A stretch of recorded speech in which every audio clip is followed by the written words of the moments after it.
Kenapa sih kok kita tuh dikasih cobaan yang sebegininya itu buat apa? Emang kalau udah selesai dikasih cobaan tuh terus kenapa? Fungsinya buat apa? Aku mau menjawab itu dari POV yang sedikit agak berbeda. Aku nggak bawa hadis atau yang bawa ayat Al-Quran yang kayak gimana gitu. Aku bukan expertnya di situ. Jadi kenapa kok kita dikasih cobaan? Karena kita tuh sedang dibentuk sebenarnya sama Allah. Agar kita tuh bisa menjadi seseorang yang sudah ditakdirkan untuk melakukan sesuatu yang lebih besar dari diri kita sendiri. Aku kasih perumpamaannya. Ini adalah cerita yang dikasih tahu sama ibuku. Kalian kalau tahu, berlian itu sebenarnya hanyalah batu hitam yang tidak ada nilainya. Sebenarnya itu seperti itu. Tapi karena dia itu diberikan tekanan dan juga temperatur yang tinggi dalam waktu yang sangat-sangat lama, akhirnya muncullah berlian itu. Jadi temperatur dan tekanan yang tinggi, dia tuh akan melepaskan kotoran-kotoran yang ada di sekitar berlian itu. Jadi yang hitam-hitam lah, yang nggak penting-penting, yang kotor-kotor, semua itu hilang ketika diberi tekanan dan juga temperatur yang sangat tinggi. Dan akhirnya kita bisa melihat berlian yang indahnya sebegitunya, yang hanya dengan orang ngelihat aja. Orang nggak perlu menyentuh, orang nggak perlu memiliki itu. Kita ngelihat doang. Kita udah kayak bisa ngerasain betapa luar biasanya, betapa indahnya berlian ini. Kita ngelihat aja udah seneng. Padahal ini apa? Berlian itu benda mati. Dan manusia itu adalah ciptaan yang paling sempurna dari Allah. Kita tuh lebih indah dari berlian. Kita tuh kurang lebih juga sama kayak berlian. Kita dikasih cobaan, itu seperti kita diberi tekanan dan temperatur tinggi. Dan cobaan tuh kan ada ya, cobaan yang kayak lama banget, kayak nggak selesai-selesai gitu. Sampai saking beratnya cobaan itu, kita tuh sampai mempertanyakan keimanan kita sendiri. Emang kalau jadi orang muslim tuh harus gininya kah gitu? Emang kenapa sih Allah tuh kayak ngasih cobaan yang sampai seberat ini tuh buat apa gitu? Kenapa kok dikasih sampai yang seperti ini? Kita tuh sampai mempertanyakan seperti itu, saking cobaannya itu sangat-sangat berat. Sebenarnya cobaan itu berfungsi seperti tekanan dan juga temperatur yang tinggi itu tadi di dalam berlian itu tadi. Karena ya kalau kita nggak dikasih temperatur dan tekanan yang tinggi itu tadi, berlian di dalam diri kita itu tidak akan pernah muncul. Cobaan itu sebenarnya membentuk diri kita, meluruhkan mentalitas, pola pikir, sifat, dan kebiasaan-kebiasaan kita yang nggak cocok untuk diri kita di masa depan, yang membuat kita menjadi orang yang lebih baik. Karena kalau kita ditakdirkan menjadi orang yang lebih besar lagi, kita memiliki sifat-sifat itu, kebiasaan-kebiasaan itu, pola pikir itu, kita nggak akan bisa menjadi seperti dia gitu loh. Sekarang teman-teman ingat ya, 10 tahun lalu, teman-teman di usia belasan tahun, teman-teman di usia 20-an tahun, apakah pola pikirnya teman-teman sama? Apakah sifatnya teman-teman sama? Enggak. Dan kenapa kok bisa berubah? Of course dari pengalaman, dari kenalan sama orang, dari cobaan-cobaan juga. Teman-teman berpikir nggak, 10 tahun lalu, diri teman-teman itu kalau dibawa ke sekarang, bisa survive nggak? Bisa jadi seperti teman-teman sekarang nggak? Bisa jadi lebih hebat dari teman-teman sekarang nggak? Apakah teman-teman mau ngulang menjadi seperti teman-teman yang 10 tahun lalu? Aku harap jawabannya enggak ya. Of course kalau aku enggak. 10 tahun lalu aku adalah Nadira yang nggak tahu apa-apa, yang serba menyalahkan semua orang, serba menyalahkan keadaan. Dan aku nggak mau jadi orang seperti itu lagi. Dan Nadira yang 10 tahun lalu dibawa ke sekarang tidak akan bisa survive. Seminggu aja dia nggak akan bisa survive. Udah pasti gila sendiri dia gitu. Nggak akan bisa survive. Dan itu adalah maksud dari cobaan itu. Cobaan itu membentuk diri kita agar kita menjadi lebih kuat. Terus emang kenapa kalau kita tuh lebih kuat? Emang kenapa kok kita tuh harus lebih kuat? Emang ngapain terusan kalau kita tuh sudah menjadi orang yang seperti itu? Buat apa gitu? Aku jelasin ini. Ini aku sedikit membahas dari sisi fitrahnya kita. Kita itu fitrahnya adalah mencari Allah, beragama, dan juga menyebarkan kebaikan. Itu fitrahnya kita sebagai manusia. Sedangkan begini, menyebarkan kebaikan itu ada jutaan pintu. Banyak banget jalurnya. Ada yang kamu mungkin passionnya suka nulis. Ada yang passionnya menggambar. Ada yang passionnya memasak. Ada yang passionnya mungkin public speaking. Whatever it is gitu ya. Itu bisa diarahkan ke jalur-jalur kebaikan. Tapi, bisakah kita menyebarluaskan kebaikan itu kalau kita tuh masih ada di state of mind seperti sekarang? Masih selemah ini, mentalnya masih sejelek ini, pola pikirnya masih selemah ini, apakah bisa? Sedangkan kita ditakdirkan untuk bisa menyebarkan kebaikan-kebaikan itu. Kamu kira ya, passionnya kamu, hobinya kamu itu hanya sekedar kayak kebetulan? Enggak, itu enggak kebetulan. Semua itu sudah diperhitungkan sama Allah dan ada maksudnya. Ingat ya, semua itu ada maksudnya.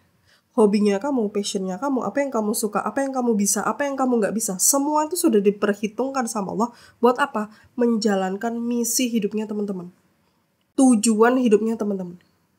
Emang tujuan hidupnya kalian apa? Jangan sampai tujuan hidupnya teman-teman itu hanya sekedar kerja, ngumpulin uang, menikah, cicil rumah, mobil, dan lain sebagainya, ngumpulin duit buat kuliahnya anak, and then selesai hidup bahagia selamanya.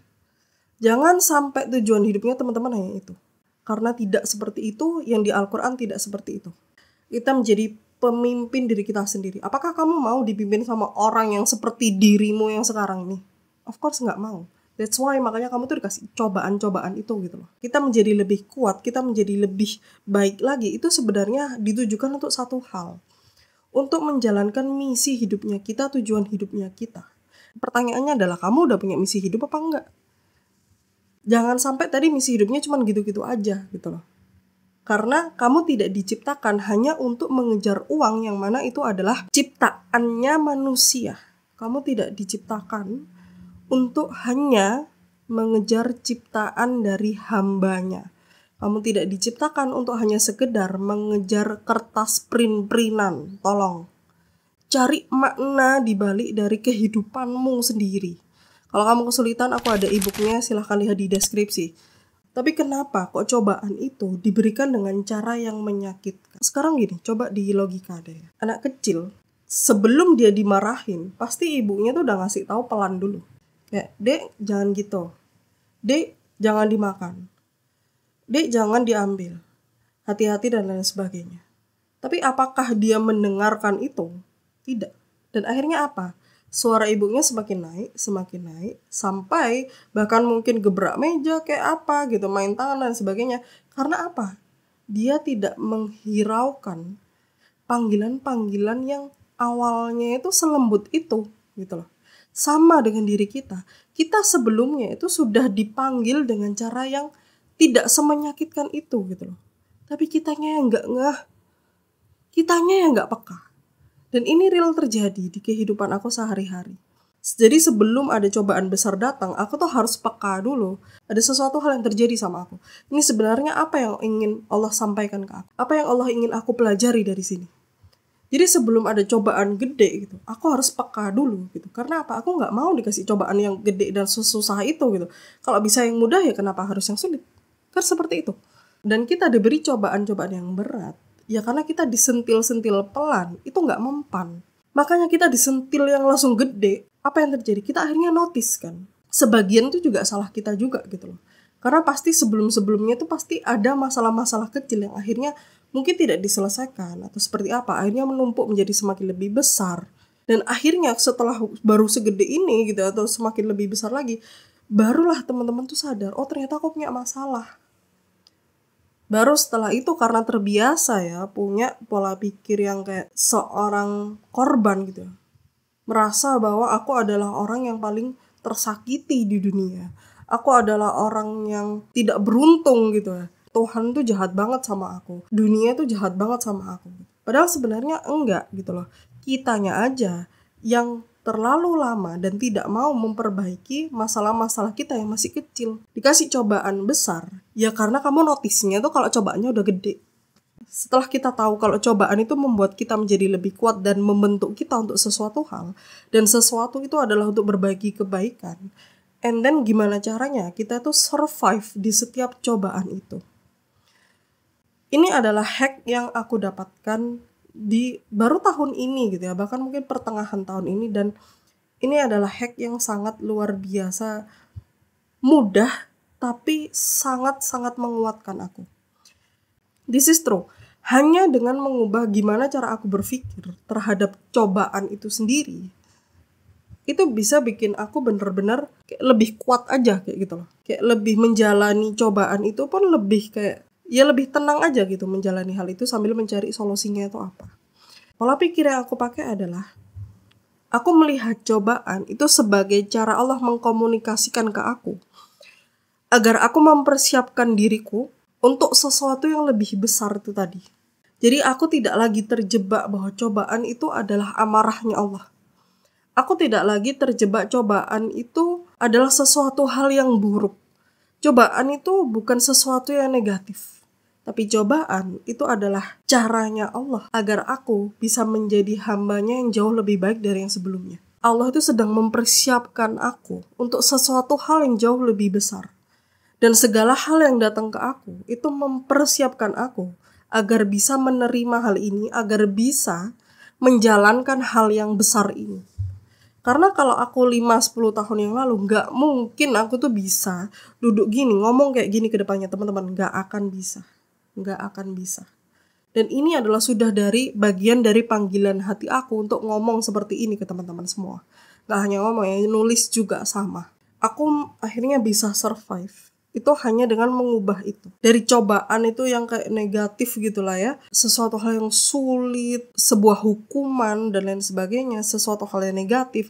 Aku ganti itu menjadi ini adalah caranya Allah. Allah lagi komunikasi sama aku. Allah itu lagi membentuk aku. Agar aku tuh bisa menjadi orang yang sudah siap untuk mengemban sesuatu yang lebih besar. Karena Allah tahu aku gak akan bisa mengemban itu dengan diriku yang sekarang. Setiap ada masalah yang datang dan aku ingat itu, aku akhirnya bisa ikhlas. Masalah itu tuh datang ke aku. Aneh ya, mengikhlaskan masalah itu datang. It means kita menerima bahwa ada masalah itu datang. Meskipun bukan kita yang menyebabkannya, tapi aku menerima, oke, ada masalah yang datang. Karena disebabkan oleh si orang XYZ itu, I don't care. Allah yang memang sudah mengizinkan masalah itu datang. And then buat apa ini? Aku belajar apa di sini? Allah minta aku ini belajar apa di sini? Allah minta aku ini biar bisa apa dari cobaan ini? Dari tantangan ini? Dari masalah ini? Berfokusnya hanyalah mencari solusi. Dan mencari solusinya pun tidak buru-buru. Benar-benar kalem, tenang, dan yakin. Yang paling penting ya, yakin sama Allah. Kalau Allah pasti akan menunjukkan jalannya. Ya alhamdulillah sekali ya sama Allah itu. Aku diizinkan untuk bisa punya pola pikir seperti itu. Aku tahu tidak banyak orang yang memiliki pola pikir seperti itu. Banyak orang sekali yang terjebak di luka-luka masa lalunya yang disebabkan sama orang lain. Karena apa? Dia belum ikhlas dengan masalah yang datang padanya. This is real. Aku juga punya masalah. Aku juga punya luka masa lalu. Aku juga sudah pernah jatuh sejatuh-jatuhnya tuh udah pernah. Yang menyelamatkan tinggal iman tuh sudah pernah. Jadi nggak usah sosokan kalian ngasih tahu ya kamu mah belum pernah ngerasain. Udah pernah ya. Aku udah pernah ngerasain makanya aku bisa bilang kayak gini. Kita itu bisa jatuh ke dalam depresi dan lain sebagainya. Itu karena kita hanya belum ikhlas aja kalau masalah itu datang. Kita tidak bisa untuk fokus menemukan solusi itu. Gitu. Kalau kita ikhlas dengan masalahnya, kita mengikhlaskan diri kita dengan emosi segala macam yang kita rasakan. Kita boleh nangis, kita boleh sedih, kita boleh ngerasain kecewa, kita boleh ngerasain marah, terkhianati dan sebagainya. Silahkan. Ungkapkan itu dengan caramu. Jangan yang merugikan orang lain ya. Ungkapkan dengan cara yang baik dan benar. Ketika kita bisa ikhlas dengan masalah itu, kita mengikhlaskan emosi kita keluar. Setelah itu kita bisa mencari solusi. Iya memang masalahnya belum selesai. Tapi kita bisa mencari solusi dengan lebih tenang, dengan lebih kalem. Tidak terbawa emosi yang sesaat. Dan akhirnya apa? Masalahnya akan menjadi jauh lebih cepat untuk selesai. Ini aku yakin ya. Buat orang-orang yang dulunya udah pernah jatuh kayak gitu. And then dia sudah bisa berhasil mengalahkan dirinya sendiri. Dia pasti akan mentertawakan dirinya. Termasuk aku ya. Mentertawakan dirinya yang dulu. Betapa bodoh dan lemahnya dirinya. Dia tidak mau mempertanggungjawabkan dirinya. Dia berharap orang lain yang minta maaf sama dia. Yang bisa kita lakukan hanyalah bagaimana kita survive untuk diri kita sendiri. Seperti itu. Jadi aku rangkum ya. Kita dikasih cobaan tuh biar apa? Biar kita itu bisa menjadi lebih kuat. Oke, kalau kita udah jadi lebih kuat, itu biar apa? Emang kenapa kalau kita udah jadi lebih kuat? Ya agar kita bisa mengemban nih ya tugas yang sudah dikasih sama Allah sebelum kita tuh dilahirkan di dunia ini, yang menjadi khalifah di muka bumi. kita nggak bisa mengemban tugas itu dengan versi kita yang masih seburuk ini. Makanya kita dikasih cobaan itu. Dan kalau kita sudah melakukan itu emang kenapa? Ya untuk melakukan tujuan kita di dunia. Jadi nantinya kalian hidup tidak hanya untuk diri kalian sendiri, tapi juga untuk membagikan kebaikan-kebaikan yang teman-teman punya itu ke sebanyak mungkin orang. Yang terakhir, gimana caranya bisa survive dari segala cobaan yang datang? Ingat ya, pola pikirnya adalah cobaan itu bukan hukuman, cobaan itu bukan karena Allah marah sama kamu, bukan, tapi cobaan adalah caranya Allah untuk membentuk kamu menjadi orang yang jauh lebih baik dan lebih siap untuk mengemban misi hidup yang jauh lebih besar dari dirimu sendiri. Oke, gitu aja dari aku Nadira. Kalau kalian tertarik dengan bagaimana menemukan tujuan hidup gitu di dalam Islam, silakan follow channel ini, aku bakal bahas semuanya. Dan aku juga minta doanya buat teman-teman biar aku tuh bisa terus konsisten untuk berbagi ke teman-teman semua tentang self development gitu, tentang rezeki juga gitu, tentang mengenal diri sendiri. Dan yang pasti semuanya ini dengan tujuan akhir bisa menemukan tujuan hidup kita masing-masing. Gitu ya. Thank you banget udah nonton sampai akhir. See you on the next episode. Bye bye.